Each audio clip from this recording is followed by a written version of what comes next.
예, 우리 지혜선 집사님이 저 말고 누가 또 있는 줄 알았습니다. 예, 오늘 거룩한 날에 오신 여러분들을 주님 이름으로 환영합니다. 오늘은 우리가 사모하는 공동체라고 하는 제목으로 골로새 1장 24절에서 29절의 말씀을 중심으로 말씀의 은혜를 나누겠습니다. 골로새서 1장 24절에서 29절의 말씀입니다. 교독을 하지요. 제가 먼저 읽겠습니다. 골로새 1장 24절. 내가 이제 너희를 위하여 받는 괴로움을 기뻐하고 그리스도의 남은 고난을 그의 몸된 교회를 위하여 내 육체에 채우노라. 시작.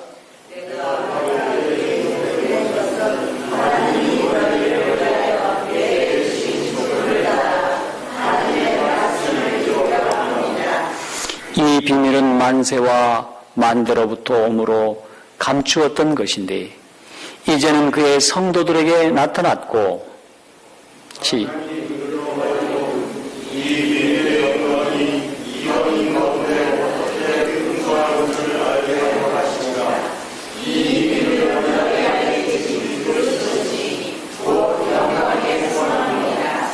우리가 그를 전파하여 각 사람을 권하고 모든 지혜로 각 사람을 가르치는 각 사람을 그리스도 안에서 완전한 자로 세우려 함이니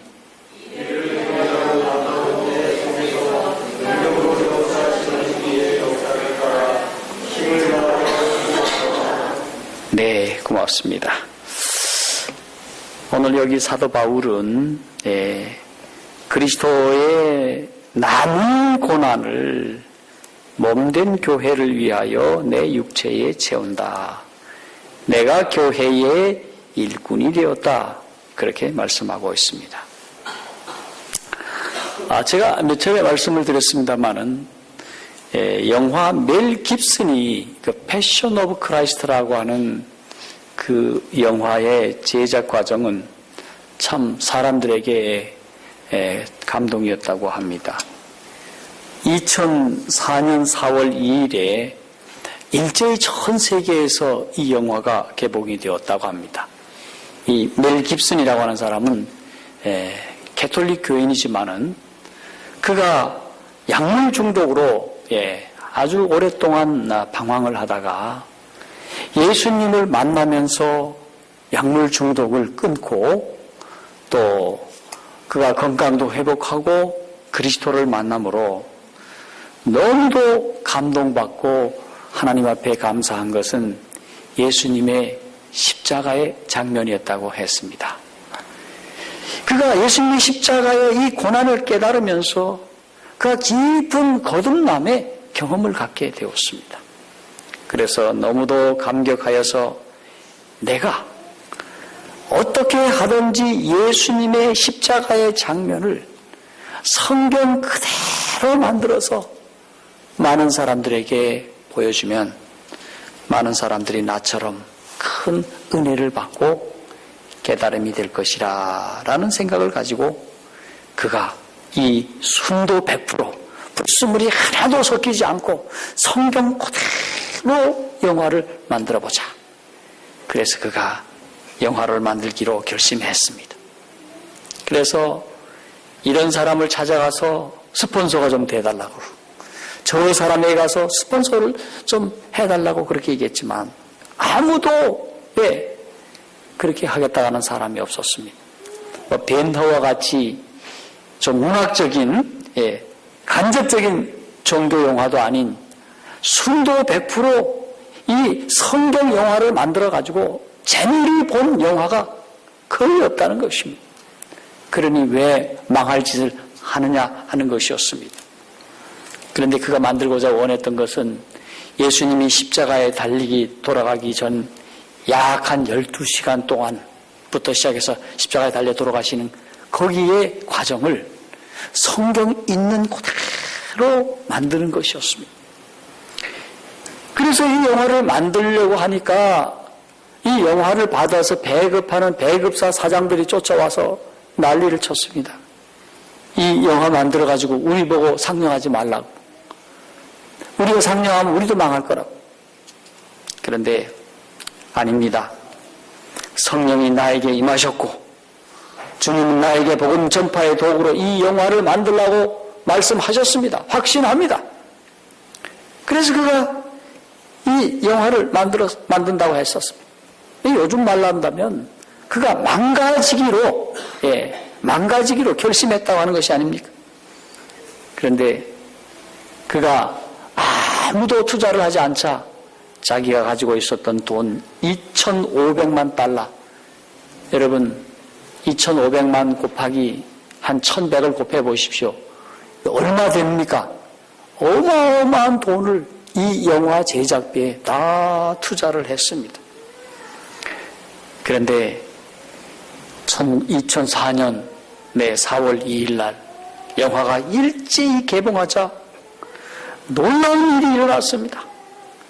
각 극장마다 사람들이 개봉하는 첫날에 얼마나 많이 몰려들었는지 그날 2,360만 달러라고 하는 엄청난 돈, 다시 말해서 영화 제작에 투자한 모든 금액을 그날 하루 동안 다 벌었던 것이었습니다. 더 놀라운 것은 이 극장에서 부흥회가 일어나고요. 강도범, 살인범 이런 사람들이 회개하고 미국에서는 막 자수하는 일이 일어나고요.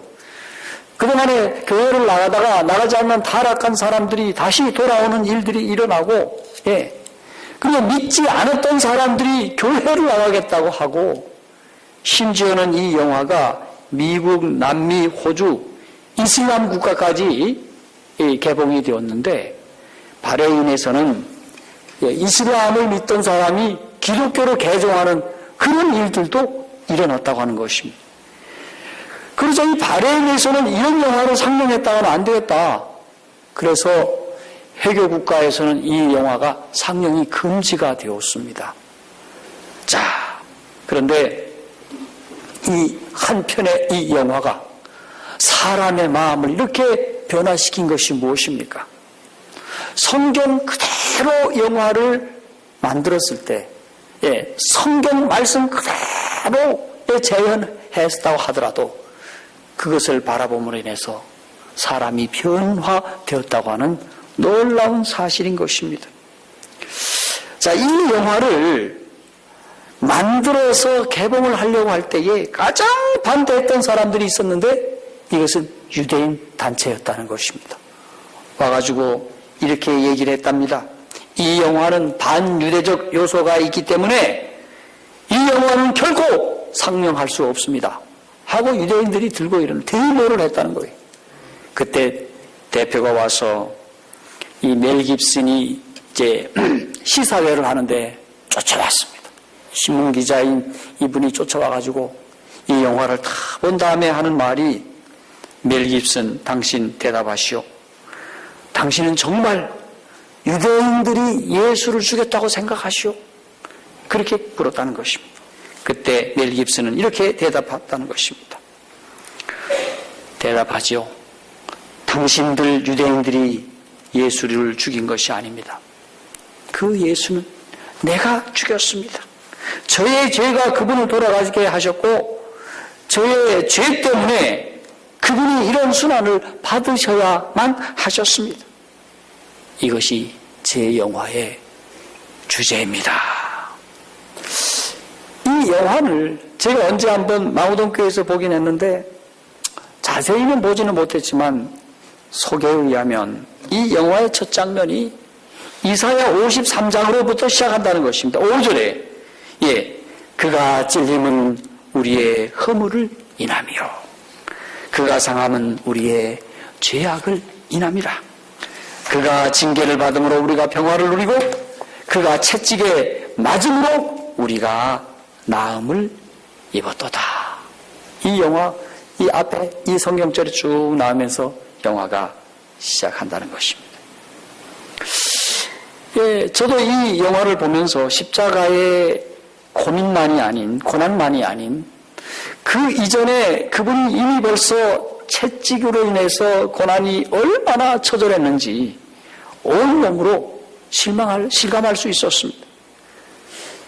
근데 이 예수님의 순환에 대하여 제가 지난번에 기도주일에도 말씀을 드렸고 작은 책자도 하나 썼습니다마는 이 십자가의 순환이 얼마나 고통스러웠습니까? 이 멜 깁슨이 표현해 놓은 이것보다도 훨씬 십자가의 고통과 고민과 고뇌와 아픔과 슬픔이 컸던 사실을 우리는 알 수가 있습니다. 그런데 바로 이런 예수님의 고난의 결과로 저와 여러분이 구원을 받았고 바로 우리 교회가 탄생되었다고 하는 사실인 것입니다. 여러분, 교회는 이게 보니까 그리스도의 고난을 그 몸된 교회를 위하여 내 육체에 채우노라 말씀하시면서 고난을 통하여 교회가 이 땅에 서게 되었다고 말씀하고 있는 것입니다. 그래서 사람들은 말하기를 그리스도인을 가리켜서 고난의 공동체라 그렇게 얘기를 합니다. 무슨 공동체라고요? 고난의 공동체라 그렇게 얘기를 합니다. 우리가 교회를 고난의 공동체라고 부르는 데는 두 가지 이중적인 의미가 있다고 합니다. 예수의 고난의 결과로 사람이 구원을 받아 교회가 생겨났다는 것이고, 둘째는 이제 더 많은 사람들이 구원받고 죽게 돌아오기 위해서 교회가 거기에 걸맞는 고난을 받아야 한다고 하는 사실입니다. 값을 치러야 한다는 것입니다. 우리는 흔히 십자가에서 당한 그리스도의 고난으로 예수님의 고난이 끝났다라고 생각하는 경향이 있습니다. 그러나 오늘 골로새 1장 24절에 바울은 그렇지 않다고 말하고 있습니다. 다시 읽어보면 내가 이제 너희를 위하여 받는 괴로움을 기뻐하고 그리스도의 남은 고난을 그의 몸된 교회를 위하여 내 육체에 채우노라 그렇게 말씀하고 있는 것입니다. 그는 여기서 그리스도의 남은 고난이라고 하는 표현을 쓰고 있습니다. 무슨 말입니까? 여러분, 예수께서 사람을 구원하기 위하여 고난을 받으신 것이라면 오늘 아직도 구원받지 못한 수많은 사람들을 인하여 주께 동일하게 가슴 아파하며 괴로워해야 하지 않겠습니까? 교회는 바로 이런 잃어버린 영혼들을 구원하기 위하여 주께서 이 땅에 남기신 받고 있는 주께서 남기신 그의 몸으로 공동체인 것입니다. 그리고 교회가 이 영혼 구원의 사명을 위해서 고난을 받고 있는 한 주님께서도 아직도 당신의 고난이 끝나지 않는 것으로 간주하고 있다고 하는 사실입니다. 자, 그래서 사도 바울이 그의 몸된 교회의 한 지체로서 이 몸을 기꺼이 그의 육체의 고난을 감수하겠다고 고백하는 것입니다. 다시 24절의 말씀을 다시 보면은 내가 이제 너희를 위하여 받은 고난을 기뻐하고 그리스도의 남은 고난을 그의 몸된 교회를 위하여 내 육체에 채우노라 말씀하신 것입니다. 자, 그렇다면 좀 더 구체적으로 사도 바울이 교회를 위해 받기를 자원한 그 고난의 정체가 무엇인가 하는 것입니다. 다시 말해서 고난의 공동체로서 오늘의 교회는 무슨 고난을 받아야 하겠습니까? 여러분, 복음을 전하기 위한 고난을 받아야 합니다. 독일의 신학자로서 또 목회자로서 나치에 항거하다가 죽은 본헤퍼라고 하는 목사님이 있습니다. 그분이 독일 교회가 점점 교회의 영향력을 잃어가고 있었다고 했습니다. 왜 그럴까? 그가 말하기를 교회가 너무도 값싼 복음을 지나치게 강조했기 때문이라고 이야기를 하고 있습니다. 여러분, 오늘날도 어떻습니까? 그냥 예수 믿으면 구원 얻는다고 하는 너무도 값싼 복음 때문에 교회 와가지고 너무 또 위로의 말씀만 듣고 가서 다시 말해서 우리 아이들을 강하고 튼튼하고 건강한 아이를 기르기 위해서는 좀 고난도 받게 하고 군대도 좀 보내고 뭐도 시키고 아주 강력하게 아이들을 가르쳐야 되는데 아이들을 맨날 오냐 하다가 어느 날 아이들이 응석바지가 되듯이 교회도 성도들을 향해서 너무도 오냐 하게 복음을 전해가지고 적은 고난이 오면 아이고 무서워라 하고 다 도망가는 이런 성도들로 만들었다고 하는 사실인 것입니다. 이것이 당시 2차 세계대전 전에 독일 교회요. 어쩌면 오늘날 우리의 교회의 모습일지도 모릅니다. 그래서 작은 어떤 문제가 생겨도 우리가 토라져서 교회를 나오지 않는 유약한 우리의 모습을 보고 있지는 않습니까? 여러분, 복음은 구원받기 위해서 할 일이 아무것도 없다는 것을 사실에 기초하고 있습니다. 네, 그렇습니다. 구원은 값 없이 주어집니다. 구원은 대가 없이 주어지는 선물입니다. 그냥 이 사실을 믿고 예수님을 구주로 받아들이기만 하면 된다고 하는 말씀입니다. 물론 이것은 성경이 가르치는 바입니다. 자, 이것을 가리켜서 우리는 값싼 복음이라고 얘기를 합니다. 에베소 2장 8절부터 9절에 이런 말씀이 있습니다. 너희가 그 은혜를 인하여 믿음으로 말미암아 구원을 얻었나니 이것이 너희에게서 난 것이 아니라 하나님의 선물이라. 행위에서 난 것이 아니니 이는 누구든지 자랑치 못하게 하려 함이라. 네, 그렇습니다. 은혜로 구원을 받았고 행위로 구원받지 아니했습니다. 그런데 우리가 이 복음을 강조하는 또한 잊어버리지 말아야 할 두 가지 사실이 있습니다. 하나는 우리가 이 값 없는 구원의 선물을 얻기까지 하나님의 아들이신 예수께서 얼마나 값비싼 대가를 치루었느냐 하는 것입니다. 여러분, 멜 깁슨의 영화가 이것을 우리에게 전달하고자 한 것입니다. 또 하나는 여러분과 제게 이 값없는 구원을 얻게 하시기 위하여 우리 믿음의 선조들이, 믿음의 선배들이 과거 교회가 얼마나 값비싼 대가를 치루었느냐를 우리는 생각해 보아야 하겠습니다. 한마디로 교회 역사를 보면 피의 흔적으로 이루어진 순교의 강인 것입니다. 우리의 수많은 선배들의 문자 그대로 목숨 걸고 피 흘리며 복음 전한 결과로 오늘 우리가 예수를 믿게 되었다는 사실을 우리는 기억해야 합니다. 그렇습니까? 그렇습니다. 여러분, 오늘날 우리 교회가 오늘날 여기까지 오기까지 얼마나 많은 우리 선배들이 수고를 많이 했습니까? 어떤 분은 밥을 굶어가며 어떤 분은 아픈 몸을 이끌고 어떤 경우는 참으로 어려운 가운데서 복음을 전하기 위해서 얼마나 많은 수고와 고통을 또 집안에서 내침을 당하고 학교에서는 퇴학을 당하고 군대에서는 얼마나 많이 두들겨 맞음을 당하면서 여러분 복음을 전했습니다. 저는 가끔씩 우리 돌아가신 신대원 목사님을 생각해 봅니다. 그분이 복음을 전하시면 얼마나 신선하고 얼마나 아름다운 말씀이 나오는지 모릅니다. 그런데 그분의 그 아름다운 말씀은 어디에서 생각했을까? 그분이 군대에서 안식일 문제로 또 집총 문제로 인해서 3년 이상 복역을 하시고 남한산성에도 계셨고 또 어느 또 교도소에 부산 어디 교도소에도 계셨습니다. 그분이 어느 날 감옥에서 벽을 잡고 하나님 하고 눈물을 흘리면서 벽을 잡고 이렇게 기도하고 눈물을 흘리며 계실 때에 그 벽에 새겨져 있는 글자가 있었다고 했어요. 겉으로는 보이지 않는데 그 벽에 써 있는 글자가 뭔가 하면 36이 써 있었다는 것입니다.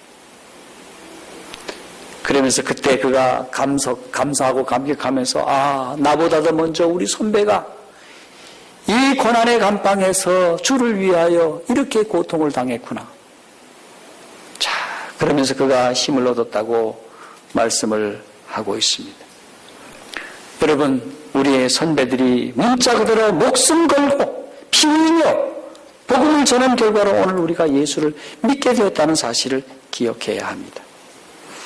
여러분, 누군가가 멜 깁슨의 영화를 혹평하면서 이게 무슨 영화이냐고 피로 뒤범벅이 된 한 편의 잔인한 다큐 드라마가 아니냐고, 폭력 다큐멘터리가 아니냐고 그랬을 때 멜 깁슨이라는 사람이 이렇게 얘기를 했답니다.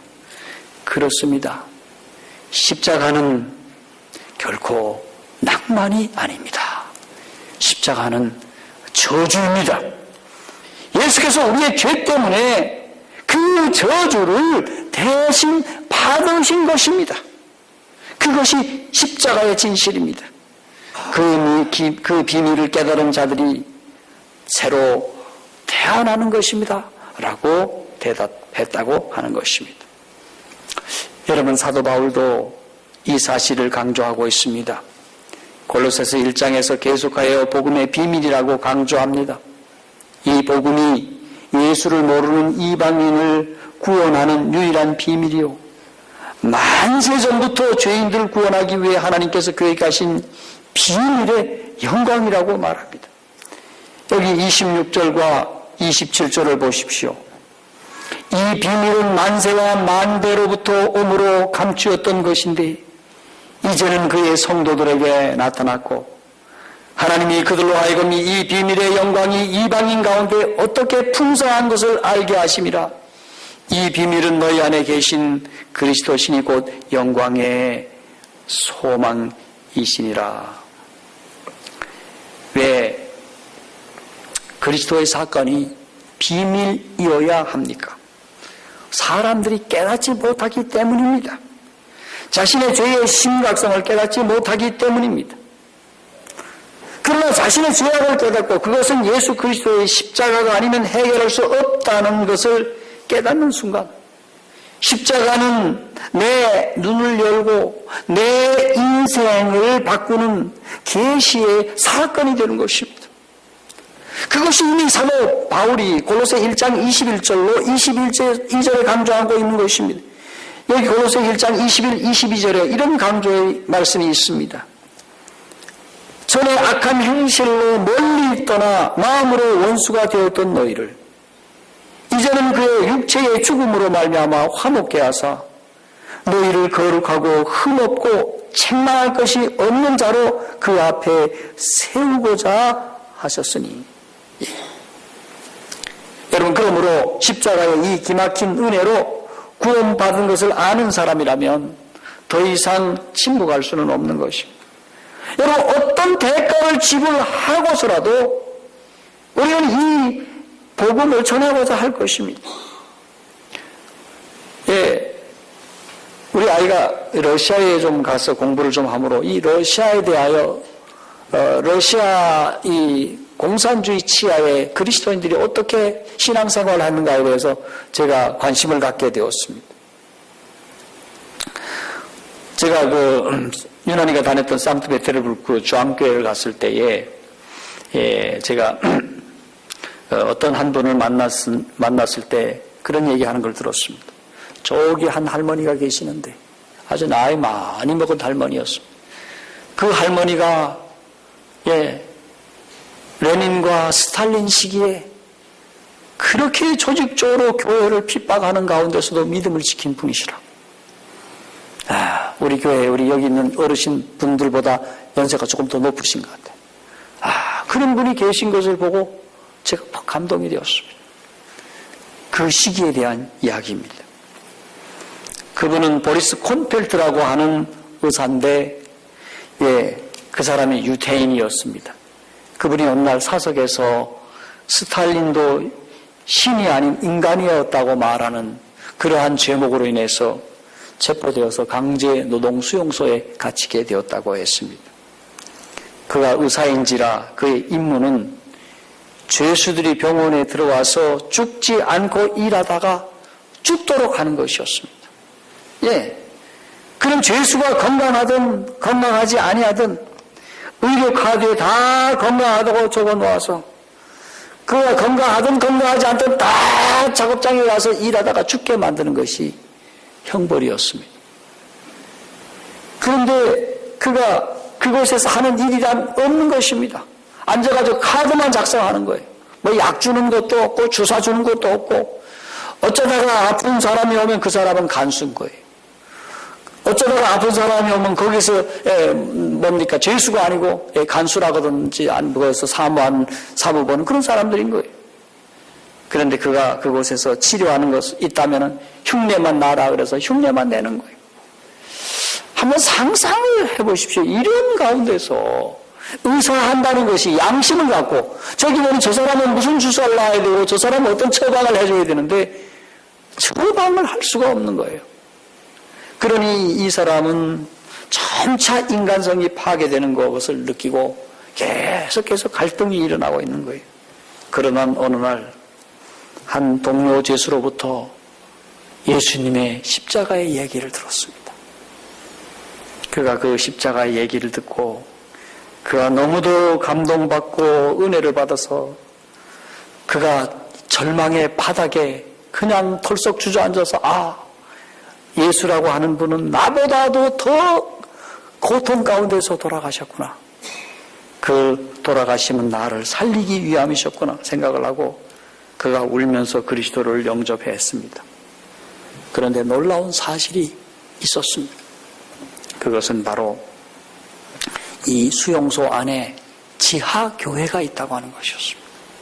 지하교인들이 모여서 조용히 소리 안 나게 예배를 드리고 있는 그러한 모습을 그가 보게 되었습니다. 그런데 놀라운 사실은 바로 이 의사가 구원받고 하나님의 자녀가 되도록 기도했던 그 믿음의 공동체가 그 안에도 있었다고 하는 것이었습니다. 그래서 오늘 당신이 예수 믿고 하나님 앞에 나온 것은 우리의 기도가 응답되었다고 하면서 모두들 눈물을 흘리면서 그분이 입교하는 것에 감사를 했다고 하는 것입니다. 그는 그날 이후로부터 자신에게 참으로 자신은 복음의 빚진 자라고 생각을 하고 힘들고 고통받고 어려움 가운데 있는 이 환자들을 전에는 그저 그냥 아파도 안 아프다고 하고 그리고 주사 놓고 주사 놓지도 않고 또 약 줘야 될 사람 약 주지도 않았는데 이 다음부터는 이 사람이 친절하게 한 사람 한 사람을 대하고 필요할 때는 약도 주고 주사도 놓고 그러기를 시작했습니다. 그런데 어느 날 간수가 와서 그에게 경고를 했습니다. 다시 한번 당신이 주사 놨고 약을 주면 당신은 사형입니다. 그렇게 경고를 하고 갔습니다. 그런데 그가 한 번은 장암이 걸린 남자를 만나서 주사도 놓고 약도 처방했습니다. 수용소의 경고를 무시하고 그렇게 했습니다. 그런데 그가 소생된 것입니다. 놀랍게도 그가 소생이 되었어요. 그때 소생된 이 남자가 이렇게 묻습니다. 당신이 나에게 이렇게 약도 쓰고 주사를 놓으면 분명히 죽을 것인데 왜 이 일을 하십니까? 그때 이분이 말하기를 저는 괜찮아요. 당신과 나를 살리기 위해 이미 죽으신 분이 있으니까요. 그가 누굽니까? 그 환자의 귀에 속삭였습니다. 그분의 이름은 예수 그리스도이십니다. 예수 그리스도이십니다. 이 사람을 살린 것이 알려지면서 이 의사는 공개 처형 당했던 것입니다. 지난번에 장성택 그 부총리가 총살 당하듯이 사람들 앞에 세워놓고 공개 처형을 당했어요. 그때 이 사람 때문에 사랑한 이 사람이 흐느끼면서 그는 속으로 그리스도를 마음에 고백하면서 제가 주님을 믿기로 하였습니다. 그러면서 그는 주님을 받아들였습니다. 그런데 바로 이 사람이 그 유명한 누군가 알렉산더 솔제니친이었던 것입니다. 수용소 군도라고 하는 책을 쓴 노벨 문학상 수상작가가 아닙니까? 그리고 러시아의 마지막 시대의 예언자적 그리스도인이라고 하지 않습니까? 이분 때문에 사실은 러시아가 뭡니까? 소비에트 연방이 무너지는데 한 1조로 한 것이 아닙니까? 한 사람을 이렇게 살렸더니 그 사람이 큰 일을 해낸 것이 아닙니까? 그렇습니다.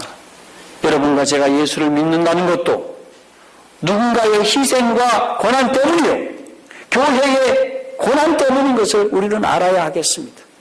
누군가가 나 때문에 한 발자국 다가갔고, 누군가가 나를 위하여 기도하였고, 누군가가 나를 위해서 고통을 당했고, 누군가가 나를 위해서 엄청난 수고가 있었고, 눈물이 있었고, 고통이 있었다는 것을 아셔야 되겠습니다.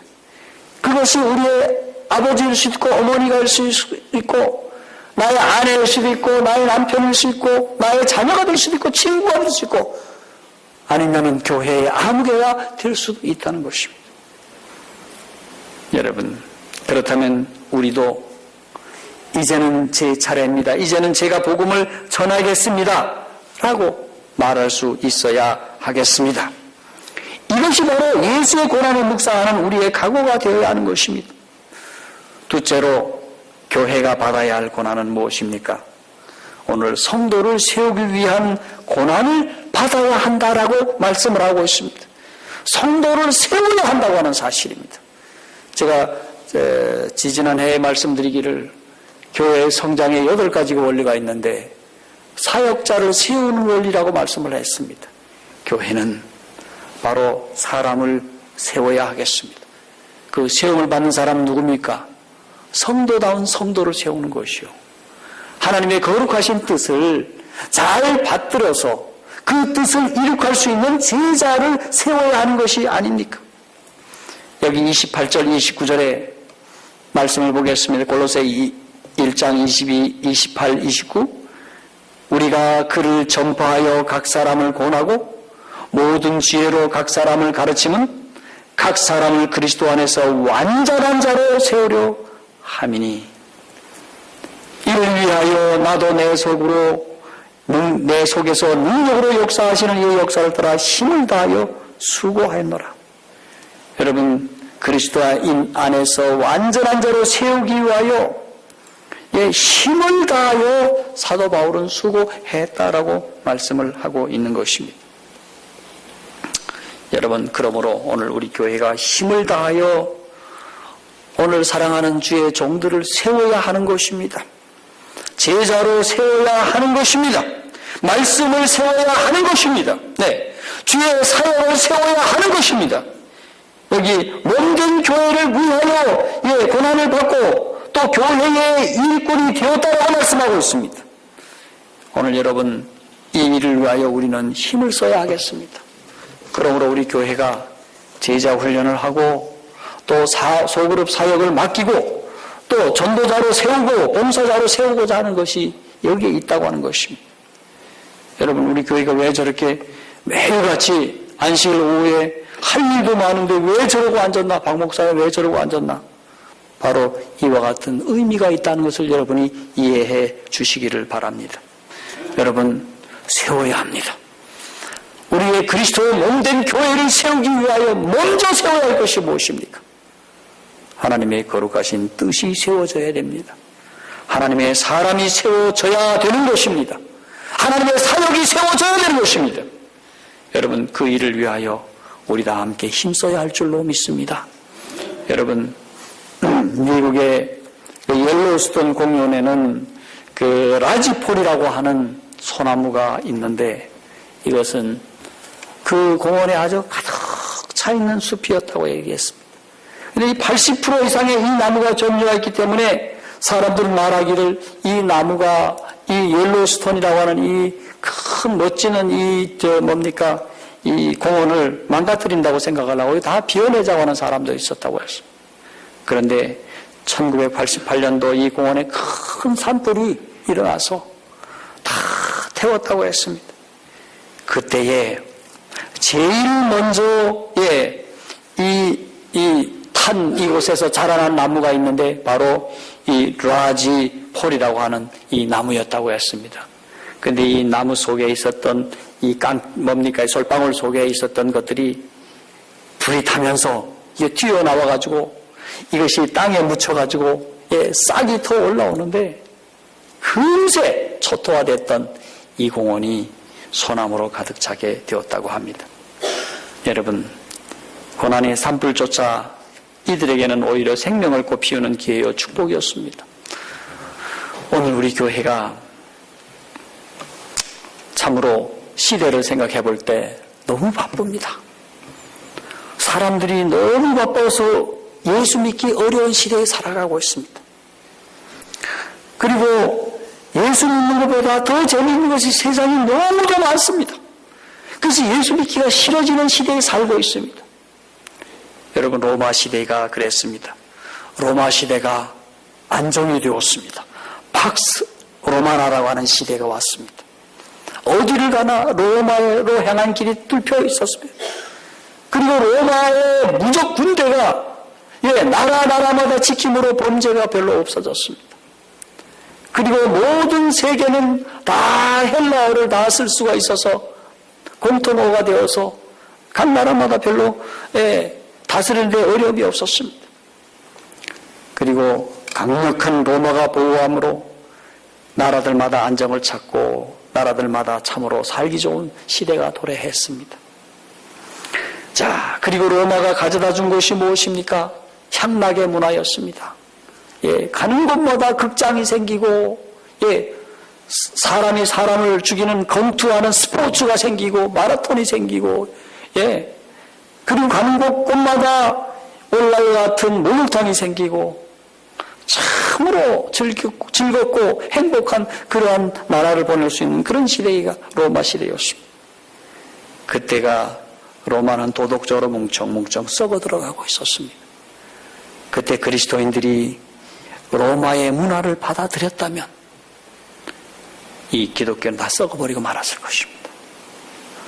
여러분, 그들은 로마로 향하여 진군해 들어갔습니다. 복음을 가지고 강력하게 진군해 들어갔습니다. 복음을 가지고 싸웠습니다. 그래야 해서 썩어가는 로마를 구원한 것이 바로 기독교 문화였던 것입니다. 오늘 우리는 이 세상을 향해 우리가 뛰쳐 들어가야 되는 것입니다. 좀 고난을 좀 받아야 되겠습니다. 제가 고등학교 다닐 때 이 안식일을 투쟁하면서 지켰었는데 그 시기에 강신의 모든 중고등학교가 다 안식일 교회는 어느 교회인지 알고 있었습니다. 안식일 교회가 어떤 교회인지 알게 되었습니다. 저는 굉장히 어려운데 그때 당시는 정말 저는 힘들었습니다. 정말 눈물을 많이 흘렸습니다. 고통스러웠습니다. 근데 나중에 삼중학교 교장 선생하던 김병국 교장이 말하기를 그 시기에 모든 교장들이 이 박나경 형제의 이야기를 다 들었다고 얘기를 하는 것을 듣게 되었습니다. 여러분, 오늘 우리가 너무 편안해가지고 우리는 너무 쉽게 신앙을 하고 있는 것 같습니다. 우리가 이제는 좀 고난을 좀 받아야 하지 않을까 그렇게 생각을 해보았습니다. 여러분, 우리 너무 편하게 살아가고 있습니다. 너무 잘 먹고 너무 잘 살고 있습니다. 근데 이제는 우리가 좀 고난을 좀 받아야 돼요. 가정에서도 받아야 한다면 받으십시오. 직장에서 받아야 되면 받으십시오. 어디에서 고난을 받아야 한다면 받으십시오. 여러분, 우리가 우리의 역할을 잘 하고 있지 않기 때문에 여러분, 오늘날 우리 교회가 이렇게 참으로 잠자고 있는 것이 아닙니까? 여러분, 우리는 지금 너무도 잠자는 시기에 살아가고 있습니다. 여러분, 아무리 앞에서 기도하자고 외쳐도 여러분이 깨워서 기도하는지 안 하는지 모를 정도로 저는 여러분들을 잘 모르겠습니다. 솔직히 말해서. 여러분 기도하자고 하지만 여러분 얼마나 기도하고 있는지 모르겠습니다. 여러분, 저는 여러분들에게 준엄하게 말씀드립니다. 이제는 자다가 깰 때가 되었습니다. 이제는 믿음으로 돌아와서 신실하게 살아야 할 때가 되었습니다. 그렇습니까? 돌아가셔서 우리 다 함께 참으로 믿음으로 살아가시기를 바랍니다. 그래서 우리의 공동체가, 사모하는 공동체가 정말로 주님의 뜻을 받들 수 있는, 주님을 사랑하고 주님을 진정으로 따라가는 제자의 공동체가 되기를 바라면서 오늘 이 저녁 말씀을 마치겠습니다.